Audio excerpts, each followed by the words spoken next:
बैसाख मास की कथा। अध्याय 7। बैसाख मास का समय अत्यंत पवित्र और पुण्यदायक माना जाता है। इस मास में किए गए स्नान, दान, जप और तप का फल कई गुना बढ़कर मिलता है। सप्तम अध्याय की यह कथा हमें धर्म, भक्ति और सेवा के महत्व को समझाती है। प्राचीन समय की बात है, एक नगर में धर्मशील नाम का एक ब्राह्मण रहता था। वह अत्यंत विद्वान तो था, लेकिन उसके पास धन संपत्ति नहीं थी। फिर भी वह संतोषी था और सदा भगवान की भक्ति में लीन रहता था। उसका जीवन सादगी और नियमों से भरा हुआ था।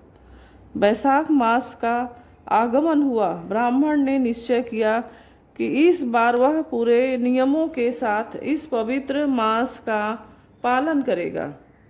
वह प्रतिदिन प्रातःकाल ब्रह्म मुहूर्त में उठता, नदी में स्नान करता और भगवान विष्णु का स्मरण करता। स्नान के बाद वह तुलसी के पौधे के पास दीप जलाकर पूजा करता और गरीबों को यथाशक्ति अन्न दान करता।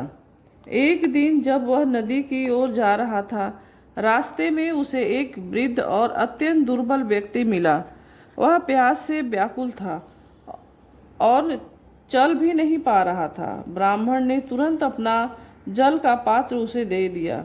वृद्ध ने पानी पिया और आशीर्वाद दिया, तुम्हारा यह दान तुम्हें महान फल देगा।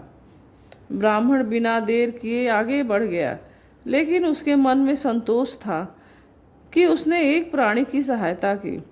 दिन बीतते गए। एक दिन जब वह स्नान कर लौट रहा था, उसे वही वृद्ध फिर दिखाई दिया, लेकिन इस बार वह अत्यंत तेजस्वी रूप में था। ब्राह्मण चकित रह गया। उसने विनम्रता से पूछा, आप कौन हैं? वृद्ध मुस्कुराए और बोले, हे ब्राह्मण, मैं कोई साधारण मनुष्य नहीं हूँ। मैं तुम्हारी परीक्षा लेने आया था। तुम्हारे निस्वार्थ भाव और दया को देखकर मैं अत्यंत प्रसन्न हूँ। यह कहकर वह दिव्य रूप में प्रकट हो गए। ब्राह्मण समझ गया कि वह स्वयं भगवान का ही स्वरूप है। वह उनके चरणों में गिर पड़ा और बोला, प्रभु, मैं धन्य हो गया।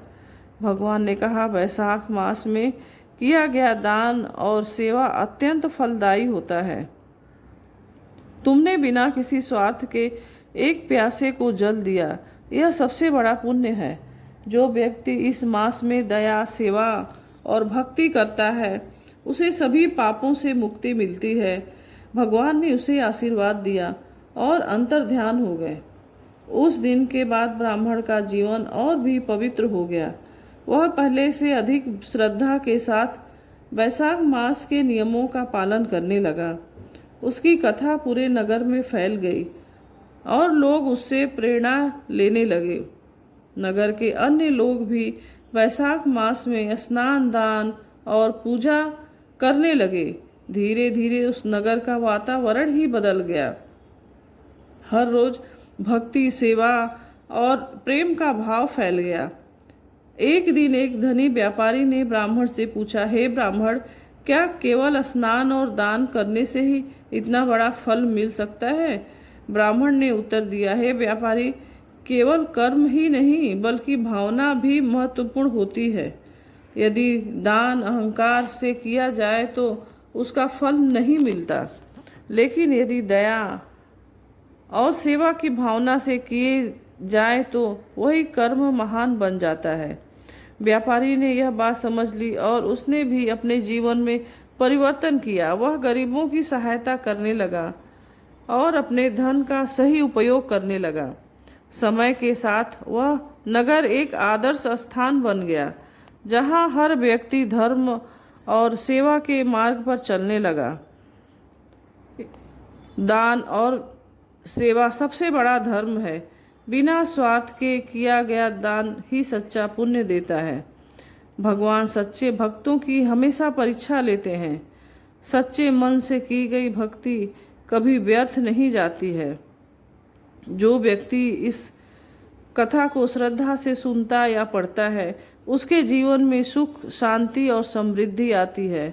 यह कथा समाप्त होती है। अगर आपको यह कथा पसंद आती है तो लाइक, कमेंट और चैनल को सब्सक्राइब करिए। जय श्री विष्णु हरि।